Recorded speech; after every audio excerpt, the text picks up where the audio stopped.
नमस्कार, मैं ज्योति यादव। आप देख रहे हैं बीएमसी न्यूज़। कोरोना महामारी से दिल्ली में अफरा तफरी का माहौल, हर तरफ लोग हुए बेबस।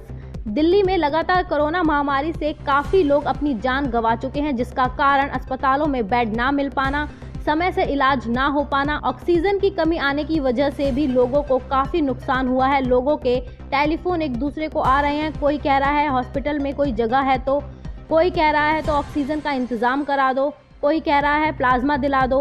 हर तरफ अफरा तफरी का माहौल बना हुआ है। इसको देखते हुए नेशनल अकाली दल के राष्ट्रीय अध्यक्ष पम्मा जी ने क्या कहा, आइए सुनते हैं। मैं परमजीत सिंह पम्मा आज जो इस समय आपके साथ लाइव हो रहा हूं, उसका मुख्य कारण है कि जिस प्रकार आप देख रहे हैं कि देश के हालात किस प्रकार नाजुक होते जा रहे हैं और आने वाले समय में जो स्थिति नजर आ रही है वो कोई अच्छी नहीं है। और लगातार मुझे हर 15-20 मिनट, आधे घंटे में एक ना एक फोन ऐसा आ जाता है कि वो लोग ये कहते हैं कि हमें हॉस्पिटल में जगह चाहिए, हमें ये दवाई चाहिए, हमें ऑक्सीजन चाहिए, हमें वेंटिलेटर चाहिए। इस प्रकार की स्थिति बहुत ही बिगड़ चुकी है और जो स्थिति बिगड़ चुकी है उसको अभी काबू लाने के लिए सरकारें नाकाम हो रही हैं, नाकाम साबित हो रही हैं। क्योंकि जिस प्रकार आप देख रहे हैं कि लगातार आज कोई भी हॉस्पिटल में चला जाए तो कोई भी जगह नहीं है और यहां तक के लोग 5-5, 6-6 घंटे एम्बुलेंस में लेकर अपने जो रिश्तेदारों को जगह जगह घूम रहे हैं हॉस्पिटलों पे, कहीं पर कोई दाखला मिल जाए, कुछ मिल जाए, मगर नहीं मिल रहा। क्या हमने यही लड़ाई लड़ी थी? हमने यही सरकारें चुनी थी? हमने इन्हीं सरकारों के लिए, इन्हीं नेताओं के लिए अपनी जो रात दिन एक करके इनको चुन के भेजा था कि इसीलिए कि कभी हमें मुसीबत आए तो ये लोग नजर ना आए। क्या आज की स्थिति आप देख रहे हैं कि जिस प्रकार ये स्थिति हो चुकी है, क्या आज आप समझ सकते हैं कि किस हालात से हम गुजर रहे हैं? चाहे वो बच्चा हो, चाहे बड़ा हो, चाहे बुजुर्ग हो, महिला हो, हर बंदा अपने अपने किसी ना किसी रिश्तेदार को लेकर हॉस्पिटलों में घूम रहा है, तरले कर रहा है, किसी प्रकार भी कोई जगह मिल जाए, कोई भी उनकी मदद के लिए आगे आ जाए, मगर कोई भी मदद मतलब कि साबित ही नहीं हो रही, कोई मदद के लिए आगे नहीं आ पा रहा। मुझे तो ये दुख लग रहा है, मुझे आज अपने आप को ये दुख लग रहा है। 25 साल मैंने लड़ाई लड़ी और लोगों को जागरूक करता रहा कि जागो जागो जागो, जो बुनियादी लड़ाई है, बुनियादी बातें हैं, उन पर लड़ाई लड़ो। नहीं, आज उन लोगों को लगता था उस समय कि इनसे क्या हासिल होगा, हमें तो हासिल होना है, सरकारों से हासिल होना है, हमें तो हासिल होना है, राजनीतिक पार्टियों से हासिल होना है, मगर आज सबके हाथ खाली हो चुके हैं। आज ये स्थिति है कि जिस प्रकार आप देख रहे हो हालात होते जा रहे हैं कि लोग घंटों घंटों अपने रिश्तेदारों को लेकर कहीं ना कहीं जा रहे हैं अपने इलाज के लिए, मगर कोई भी सुनने को तैयार नहीं है, कोई भी उनको देखने के तैयार नहीं है। वो दिन दूर नहीं है जिस प्रकार आज सड़कों पर बीमार लोगों को हम लेकर, अपने रिश्तेदारों को लेकर जा रहे हैं, कि वो दिन दूर नहीं है कि इसी प्रकार सड़कों पे हम डेड बॉडियां लेकर जाएंगे और शमशान भूमि पर हम ये तरले करेंगे, हमारे इनका संस्कार कर दो या फिर दफना दो, कहीं पर कुछ कर दो। ये हालात आने वाले हैं। मेरे आपसे यही रिक्वेस्ट है कि अभी भी समय है, जाग जाओ। अपनी सरकार से, चाहे वो कोई भी सरकार है, उसके एक ट्विटर पे, किसी फेसबुक पे अपने नेताओं को मेल भेजो, ट्वीट करो कि भाई क्या आप लोगों को इसीलिए चुना था कि ये हालात आएंगे। आज लोगों के मुझे फोन आते हैं, पम्मा जी वो नेता फोन नहीं उठा रहे, आप ही कुछ करो, आप ही कुछ करो। अरे मैं क्या कर सकता हूं? मेरे हाथ में पावर नहीं है, मैं तो छोटा सा आंदोलनकारी हूं, मैं तो आंदोलन कर सकता हूं, इसके अलावा कुछ नहीं कर सकता। मेरे हाथ में कोई पावर नहीं है, मेरे हाथ में कोई ताकत नहीं है, मैं कोई चेयरमैन नहीं हूं, मैं कोई मंत्री नहीं हूं, मैं तो लोगों की आवाज उठाने वाला एक छोटा सा आंदोलनकारी हूं जो आवाज उठाता हूं, और उसमें भी मेरे साथ गिने चुने लोग होते हैं। वो लोग भी बेचारे किसी ना किसी मकसद पे लगे रहते हैं कि कोई ना कोई आस होती है, मगर आज वो जनता को जागना पड़ेगा। आज जनता को आंदोलनकारी होना पड़ेगा, जनता को बताना पड़ेगा इन सरकारों को, इन नेताओं को कि भाई ये क्या हालात बना दिए हमारे जो राजधानी है वो नर्क बन चुकी है। हमें समझ नहीं आ रहा। आप कोई भी अपने में जितने भी हैं लोग, कोई भी आप देख लीजिए, आपको हर 1-1.5 घंटे में किसी न किसी की फेसबुक पर ऐसी तस्वीर नजर आ जाएगी, ट्विटर पर ऐसी तस्वीर नजर आ जाएगी, आपकी आंखों में आंसू होंगे। आपको लगेगा हाय ये भी चला गया, इसका भी ध्यान हो गया, ये भी हमारे बीच में नहीं रहा। कई फोन आ जाएंगे कि हमारी कोई मदद करो, हमारी कोई सहायता करो। अरे भाई मैं तो एक छोटा सा बंदा हूं, मैं तो जितना भी हो सकता है कोशिश कर सकता हूं और कोशिश कर रहा हूं। बाकी मेरे हाथ में कुछ नहीं है। मैं तो आप लोगों के लिए हमेशा लड़ता रहा हूं और लड़ता रहूंगा, यहां तक कि जहां तक भी हुआ मैं आपकी लड़ाई को कभी भी पीछे नहीं हटने दूंगा। आज जो हालात हो चुके हैं आप जान रहे हो किस प्रकार के हालात हो चुके हैं। घर घर में बीमारी कदम रख चुकी है, लोग इतने बेबस हो चुके हैं। कोई अपने बच्चे को लेकर उसकी डेड बॉडी लेकर जा रहा है, बीमार को लेकर जा रहा है, किसी का सुहाग उजड़ गया है, किसी का भाई चला गया, किसी का बेटा चला गया। अरे क्या हम इसी चीज का इंतजार कर रहे थे? इसी चीज के लिए सरकारें चुन रहे थे?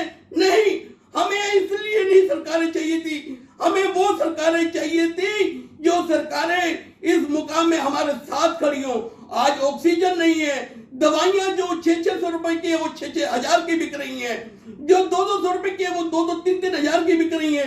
क्या हमें अब इतना मौत को भी हमारी लूटा जाएगा? हमारी बीमारी तो इतनी भयानक हो चुकी है, मगर क्या इस प्रकार की हालात खड़े कर दोगे कि बंदा बीमारी से मरे ना मरे, कर्जे से भी मरने लगेगा?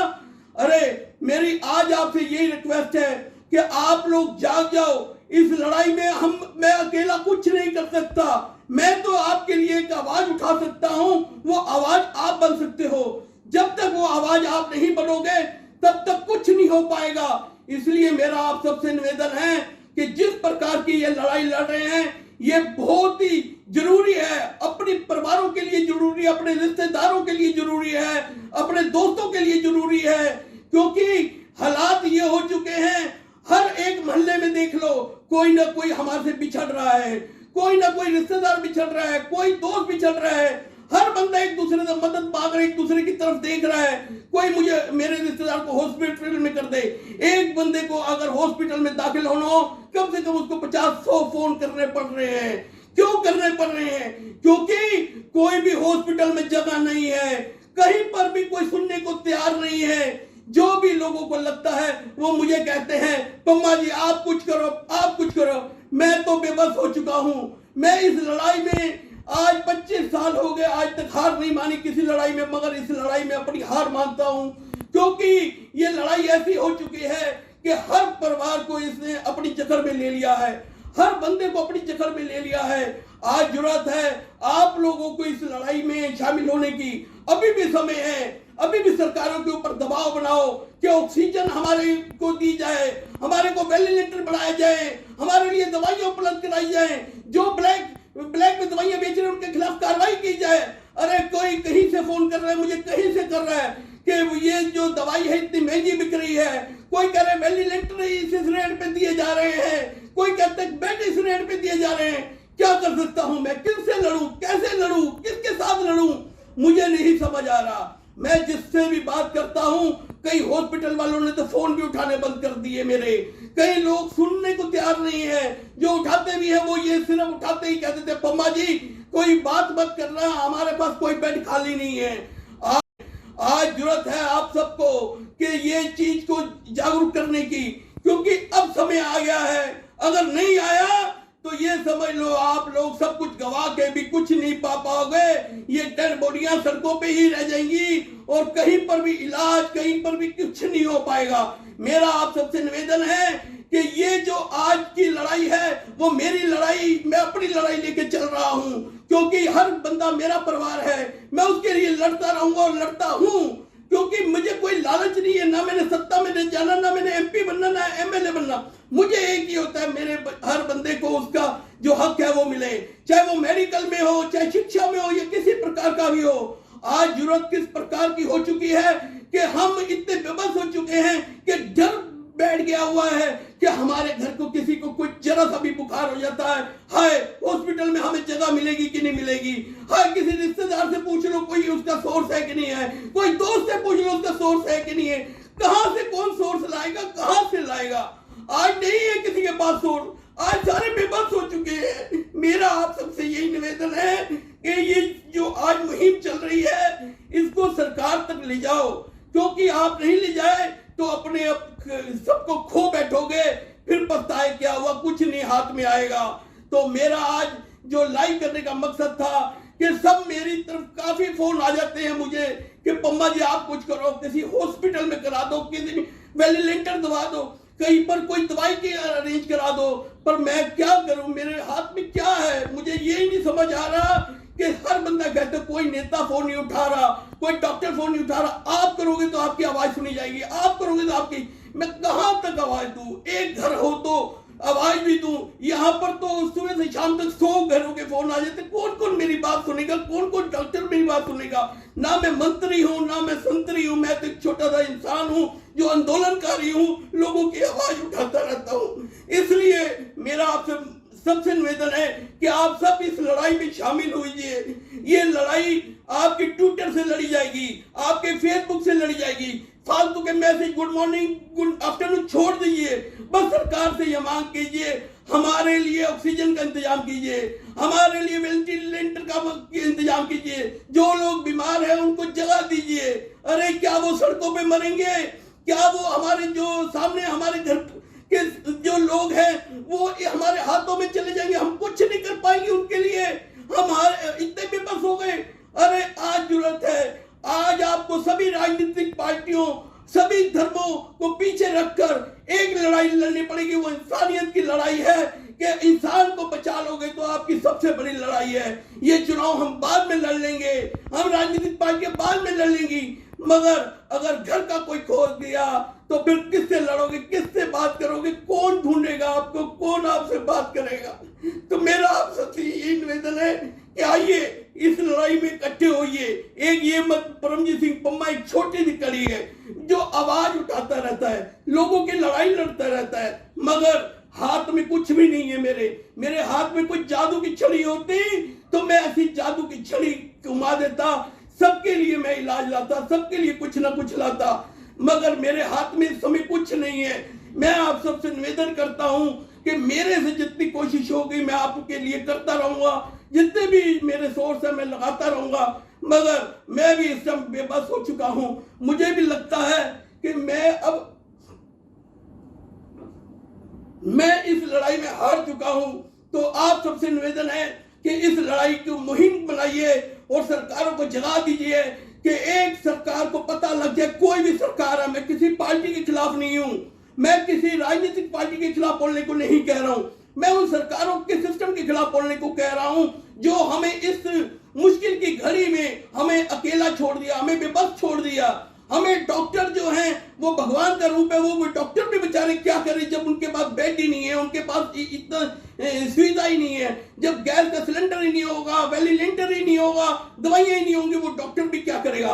अरे जो लोग इस प्रकार की ब्लैकमेलिंग कर रहे हैं, इस प्रकार उनके ऊपर कार्रवाई क्यों नहीं की जा रही, क्यों नहीं सरकार उनके ऊपर सख्त कदम उठा रही, क्यों दवाई जो बेच रहे हैं इस प्रकार की उनको क्यों नहीं धरपकड़ जाया जा रहा। क्या अब हमारे यही होगा कि एक तरफ तो हम अपने रिश्तेदारों के इलाज के लिए इधर उधर घूमे, दूसरी तरफ जो दवाई कई हजारों रुपया फालतू खर्च करके खरीदें। मैं आपसे बार बार हाथ जोड़ के निवेदन कर रहा हूं कि जाग जाओ, इस लड़ाई में शामिल हो। और मेरा खासकर दिल्ली से गुरुद्वारा प्रबंध कमेटी के जो चुनाव लड़ रहे हैं उनसे भी निवेदन है, भाई अब चुनाव आप किसी टाइम भी लड़ सकते हो, कोई भी सत्ता पा सकते हो, मगर ये हालात में मत ये सरकार को लिख के दो कि हमें चुनाव नहीं लड़ना। किसके घर में वोटें लेने जाओगे? हर घर में कोई ना कोई बीमार है, कोई ना कोई उन्होंने अपना खो दिया है। इस प्रकार की हम राजनीति लड़ के क्या करेंगे? इस प्रकार की हम सत्ता लेके क्या करेंगे? सेवा करनी है हम और कई जगह कर लेंगे, सब कुछ कर लेंगे। आज जरूरत है आप सबको इस लड़ाई में शामिल होने की, और ये लड़ाई आप सबकी लड़ाई बन चुकी है, देश की लड़ाई बन चुकी है। अगर आपने किसी की भी जिंदगी बचा ली तो आपका जिंदगी का सबसे बड़ा पुण्य होगा। आपका जिंदगी का सबसे बड़ी वो ताकत होगी। तो मेरा आज इतना ही लाइव है। मैं क्योंकि इसलिए लाइव में आया क्योंकि लगातार मुझे हर बंदा आधे घंटे बाद फोन कर रहा है कि पम्मा जी कुछ करो, पम्मा जी कोई हॉस्पिटल ढूंढो, पम्मा जी किसी प्रकार का कोई डॉक्टर का पता हो, कोई दवाई का अरेंज करा दो। मैं हाथ मलता रह जाता हूं। उनकी जब पता लगता है वो बंदा हमारे हाथ से निकल गया तो मुझे लगता है कि मैं उसके लिए कुछ नहीं कर पाया। 25 साल में मैंने जो किया वो सिर्फ लोगों की आवाज उठाने के लिए किया, लोगों को जागरूक करने के लिए किया कि अपनी मांगे आगे रखो, अपनी चीजें आगे रखो। मगर उस समय लोगों को लगता था ये इंसान पागल है, ये इंसान ऐसे ही आवाज उठाता रहता है, इसका काम है। मैं तभी कहता रहा कि हमें कोई धार्मिक लड़ाई नहीं लड़नी, हमें मुद्दों की लड़ाई लड़नी है। हमें हॉस्पिटल चाहिए, हमें एक स्कूल चाहिए, हमें कॉलेज चाहिए, हमें लोगों के लिए नौकरियां चाहिए। इस चीज की लड़ाई लड़ता रहा मगर नहीं जीत पाया। आज मैं भी हार चुका हूं क्योंकि ये लड़ाई अब बड़े एंड तक पहुंच चुकी है। जय हिंद, जय भारत।